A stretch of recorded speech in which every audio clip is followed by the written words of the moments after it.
छत्तीसगढ़ी मनोरंजन। दोस्तों, सबसे पहले चैनल को सब्सक्राइब कीजिए और घंटी का निशान को भी क्लिक कर लें।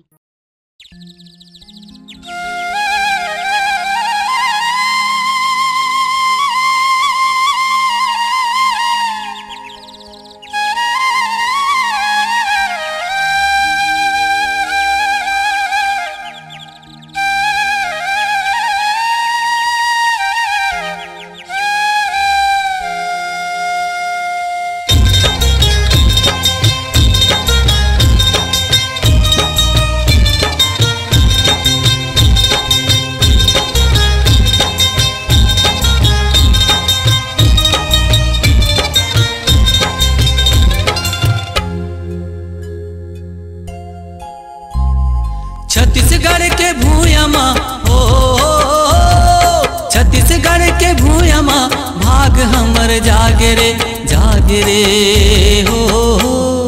छत्तीसगढ़ लगाई थे दीदी धान के कटोरा, छत्तीसगढ़ लगाई थे भैया धान के कटोरा। छत्तीसगढ़ के भूयमा हो, छत्तीसगढ़ के भूयमा भाग हमर जागे रे हो।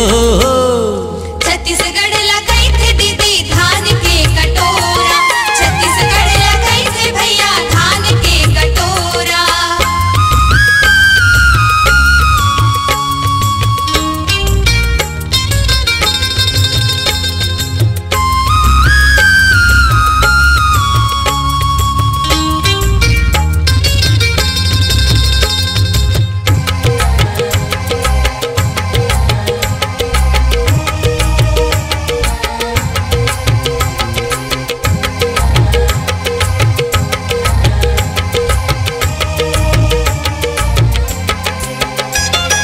गिरे पानी चूहे छानी मिच कछड़े तान गा, हाँ आगे अषाढ़ हो गे बावत मगन है किसान का। छत्तीसगढ़ के कोरामा हो, छत्तीसगढ़ के कोरामा नवा बिहान आगे रे हो।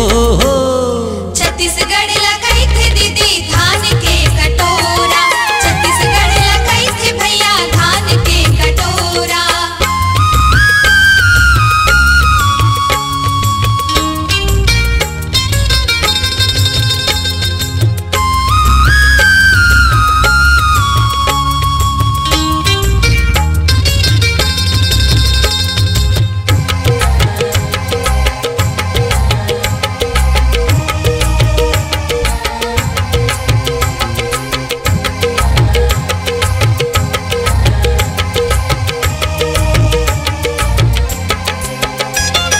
सावन भादो के महीना माँ हरियर लुगरा पहिरे है,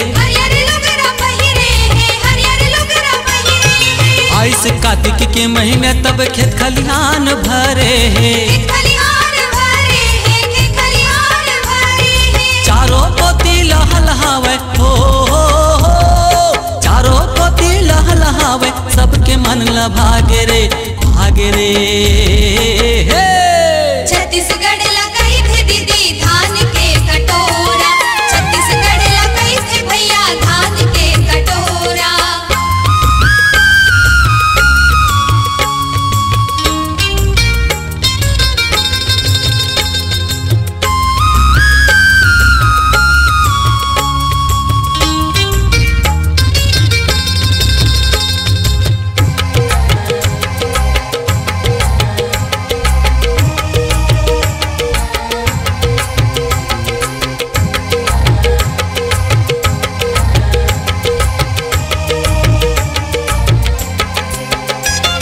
ये माटी माँ उपजे भैया कोदो कुटकी धान गा,